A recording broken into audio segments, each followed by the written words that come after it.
Good morning to all of you. Welcome to all in my class. Friend, this is Archana education platform पे आपका हार्दिक स्वागत है dear. अगर आप channel पे नए हैं please subscribe the channel, like the video, share the video with all friends and relatives, right? And hit the bell icon, press the notification so that कोई भी नया कंटेंट डिलीवर होता है तो ईजिली इन्फॉर्मेशन आप तक पहुँच जाए।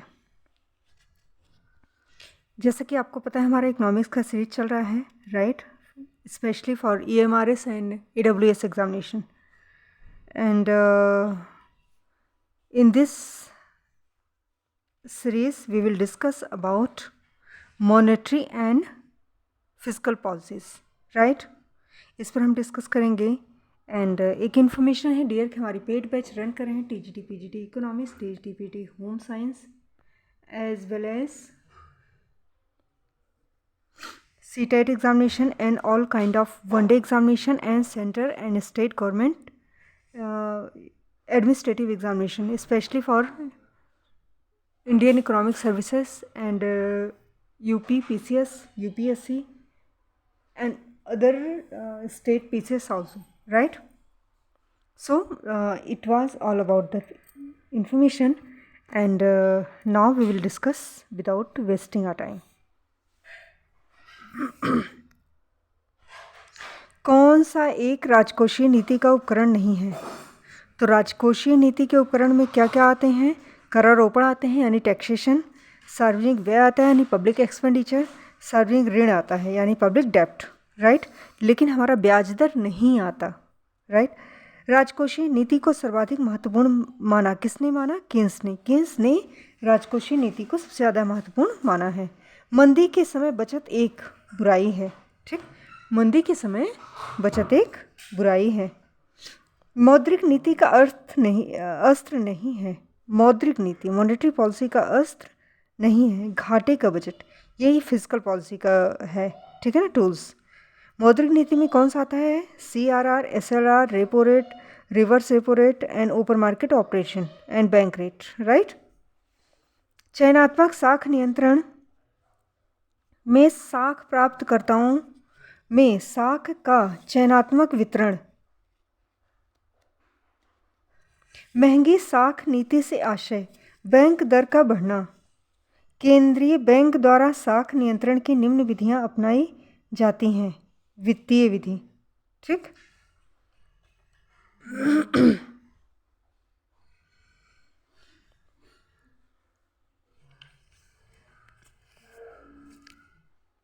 मौद्रिक नीति किसे कहते हैं? मौद्रिक नीति किससे संबंधित है?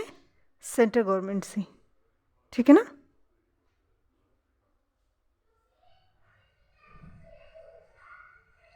मौद्रिक नीति और राजकोषीय नीति एक दूसरे के पूरक हैं। बैंक रेट बढ़ने से साख का संकुचन होता है और साख का प्रसार दोनों होता है। साख मान का दूसरा नाम पत्र मुद्रा मान है। बैंक दर में परिवर्तन का जो कारण नहीं है वह स्वर्ण निर्यात को प्रोत्साहन। मंदिर दूर करने के लिए कीन्स ने सार्वजनिक विचार दिया। कीन्स के विचार में सार्वजनिक व्यय को घटाना। मंदी के समय विनियोगों को बढ़ाने के लिए किस प्रकार का बजट प्रयोग करना चाहिए? घाटे का राजकोषीय बजट। राजकोषीय व्यवस्था का संबंध राज्य प्रशासन से है। क्रियात्मक वित्त से संबंधित अर्थशास्त्री AP लर्नर हैं। मुद्रा की तटस्थता, न्यूट्रलिटी संबंधित है अबंध नीति से। कौन सी विधि गुणात्मक नियंत्रण की परिधि में नहीं आती? खुले बाजार की क्रियाएं। विवेकशील राजकोषीय नीति के उपकरण कौन कौन से हैं? बजट नीति, कराधान, सार्वजनिक ऋण। बैंक दर की सफलता के लिए आवश्यक है देश की अर्थव्यवस्था लोचपूर्ण हो। जब केंद्रीय बैंक खुले बाजार में प्रतिभूतियों को बेचता है तब अन्य बातों के समान रहने पर इसका प्रभाव होगा साख निर्माण के लिए कोषों का संकुचन। मौद्रिक नीति में आर्थिक विकास और कीमत स्थिरता के उद्देश्य परस्पर आर्थिक एवं विरोधी हैं। हार्ट्रे के अनुसार मौद्रिक नीति का उद्देश्य आय में स्थिरता है, स्थायित्व है। मौद्रिक राजकोषीय नीति की प्रभावशीलता निर्भर करती है ISLM वक्र पर। छतपूरक राजकोषीय नीति संचरित अनम्यता यानी बिल्ट इन फ्लैक्सिबिलिटी और सूत्र अनम्यता यानी फॉर्मूला फ्लैक्सिबिलिटी स्फीतिकारी दबावों पर नियंत्रण हेतु कारगर उपाय है। कौन सा है? कराधान में वृद्धि, सरकारी व्यय में कमी, सार्वजनिक ऋणों में वृद्धि।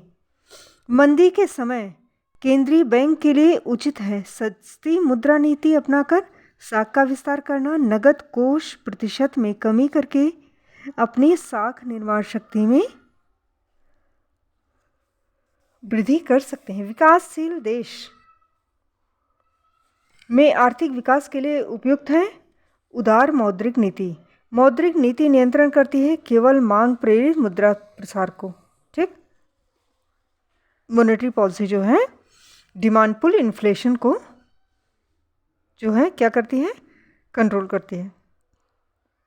मौद्रिक नीति का संबंध सरकारी कार्यों के प्रबंध से है।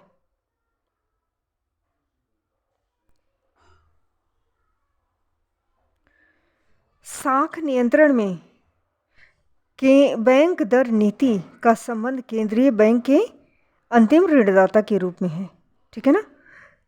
कौन सा कथन सत्य है कि तो डायरेक्ट आंसर पे ही आएंगे हम। केंद्रीय बैंक बैंक दर व्यापारिक बैंक बाजार पर निर्धारित करते हैं।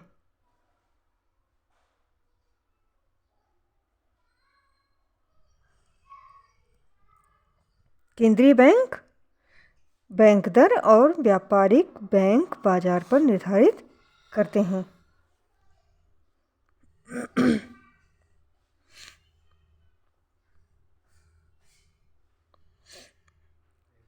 बैंकों के नगद कोषों पर प्रत्यक्ष नियंत्रण उत्पन्न करने वाले रास्ते को कहा जाता है परिमाणात्मक नियंत्रण। कौन सी विधि परिमाणात्मक नियंत्रण के परिप्रेक्ष्य में नहीं आती? तो साख का संभाजन। खुले बाजार की क्रियाओं से अभिप्राय खुले बाजार में किसी प्रकार के बिलों की प्रतिभूतियों का क्रय विक्रय। साख नियंत्रण की कौन सी रीति अधिक लोचपूर्ण है? बैंक दर नीति। खुले बाजार में प्रतिभूतियों के बेचने से मुद्रा की मात्रा में कमी आती है।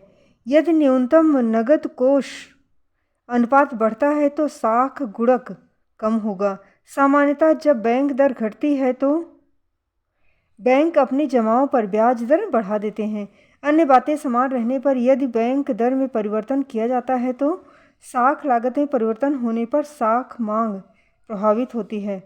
वैधानिक तरलता अनुपात में वृद्धि का परिणाम होता है बैंकों के पास कम नकदी, सरकार को अधिक संसाधनों की प्राप्ति, बैंकों की लाभदायकता में कमी। मुद्रास्फीति को नियंत्रण करने के लिए केंद्रीय बैंक को चाहिए कि सरकारी प्रतिभूतियों की बिक्री करे और बैंक दर को बढ़ा दे। कोषानुपात नीति के बारे में उपयुक्त कथन। इस प्रणाली में प्रायः लोच का अभाव होता है। इसके द्वारा नगद कोष में वास्तविक परिवर्तन ज्ञात किया जाता है। खुले बाजार की क्रियाओं की तुलना में परिवर्तनशील कोषानुपात साख नियंत्रण का अधिक प्रभावी और प्रत्यक्ष उपाय है। परिवर्तनशील नगद कोषानुपात यानी CRR की बात हो रही है। साख नियंत्रण का एक उपाय है जिसका संबंध केंद्रीय बैंक के निम्नांकित कार्य से है। बैंकों का बैंक दर में परिवर्तन के प्रभाव में शामिल हैं। कौन कौन सा शामिल है? साख का संकुचन प्रसार, अंतिम कीमत स्तर का परिवर्तन, विदेशी पूंजी प्रभाव में परिवर्तन। बोल क्या रहा है फिर से समझ लो। बैंक रेट में जो चेंजिंग आती है, ठीक है ना, उसके प्रभाव, ठीक है ना, किन किन पर पड़ता है, कहने का मतलब है उनका प्रभाव कैसा होता है। तो साख संकुचन और प्रसार दोनों के रूप में होता है। आंतरिक कीमत स्तर में परिवर्तन भी होता है और जो है विदेशी पूंजी प्रवाह में चेंजिंग आती है। सारी सही है। साख नियंत्रण की कौन सी रीति अर्थव्यवस्था में साख की मांग को अधिक प्रभावित करती है? कौन सी करती है? क्रेडिट कंट्रोल की रीति, तो खुले बाजार की क्रियाएं, ओपन मार्केट ऑपरेशन। साख नियंत्रण के उद्देश्य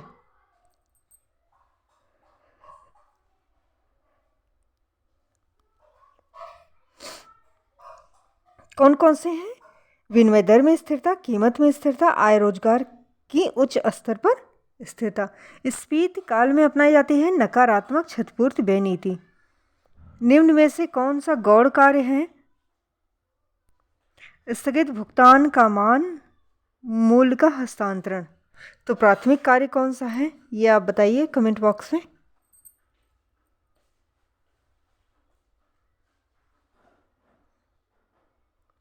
प्रारंभिक निक्षेप उन जमाओं को कहते हैं जो जमाकर्ताओं द्वारा बैंक में वास्तविक मुद्रा के रूप में जमा कराई जाती है। केंद्रीय बैंक साख निर्माण किस प्रकार करता है? कागजी मुद्रा का निर्गमन करके। यदि न्यूनतम नगद शेष अनुपात बढ़ता है तो साख गुणक कम होगा। निम्न में से कौन सा कथन सही है? साख नियंत्रण में बैंक दर एक अप्रत्यक्ष उपाय है, किंतु खुले बाजार की क्रियाएं अपेक्षाकृत अधिक प्रत्यक्ष उपाय हैं।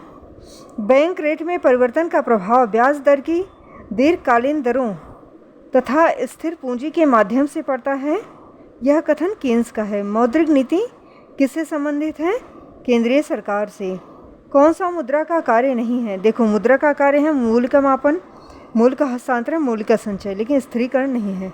रिजर्व बैंक की मौद्रिक नीति की प्रमुख विधि है बट्टी की दर नीति, सुरक्षित कोषानुपात, मार्जिन रखने की विधि। कीमत स्थायित्व तथा भुगतान संतुलन को अनुकूल बनाना। कौन सी नीति का उद्देश्य है? मौद्रिक नीति का। महंगी साख नीति यानी बैंक दर बढ़ना। उधार लेने वाले व्यक्तिगत चरित्र, उसके ऋण चुकाने की शक्ति, ऋण लेने के अधिकारों में पूंजी की मात्रा।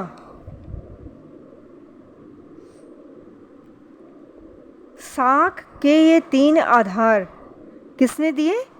चैंडलर ने निश्चित किए। Professor Chandler.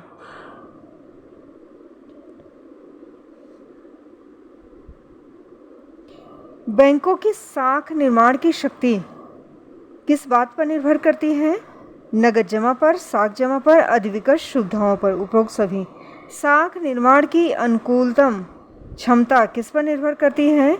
मौद्रिक संस्था या केंद्रीय बैंक पर, बैंकों की संख्या पर, जमा करने वाले तथा उधार लेने वाले व्यक्ति पर। राइट।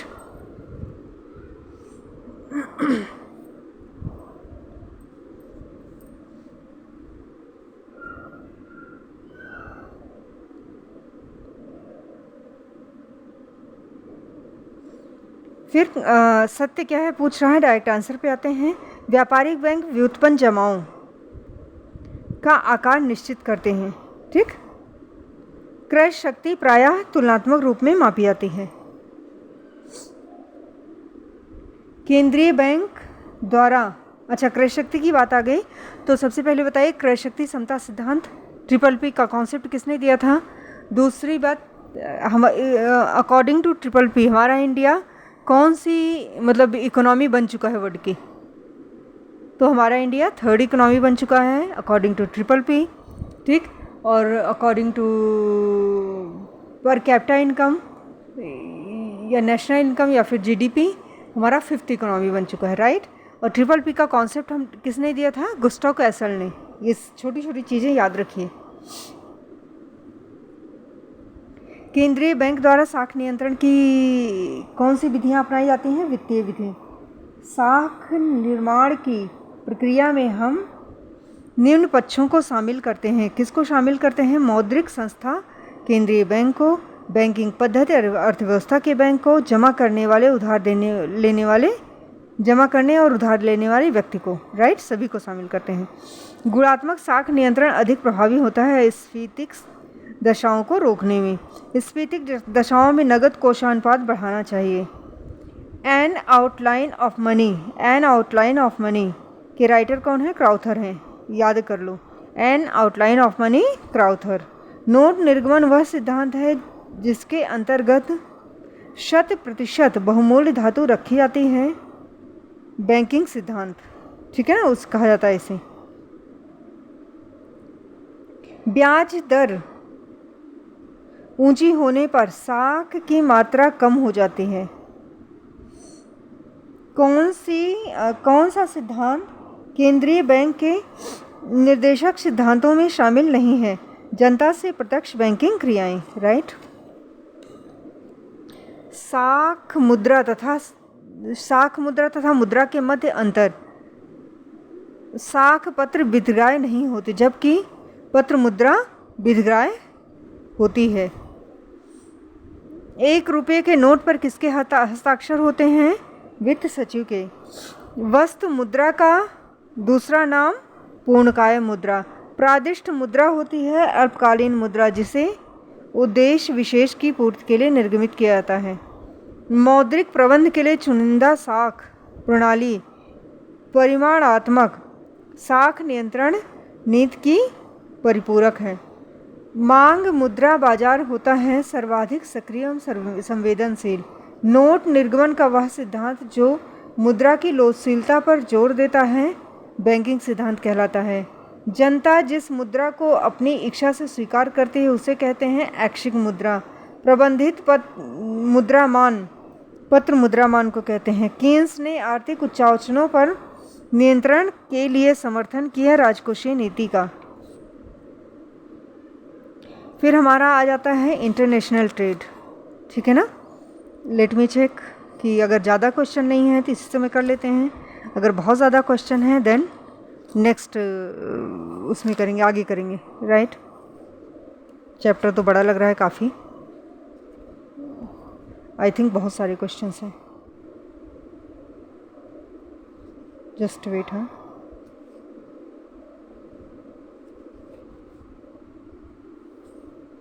इसको नेक्स्ट वीडियो में करते हैं क्योंकि अप्रॉक्सीमेट 140 तक क्वेश्चन है, ठीक है ना। So it was all about this video and channel को लाइक, सब्सक्राइब एंड शेयर करते रहिए।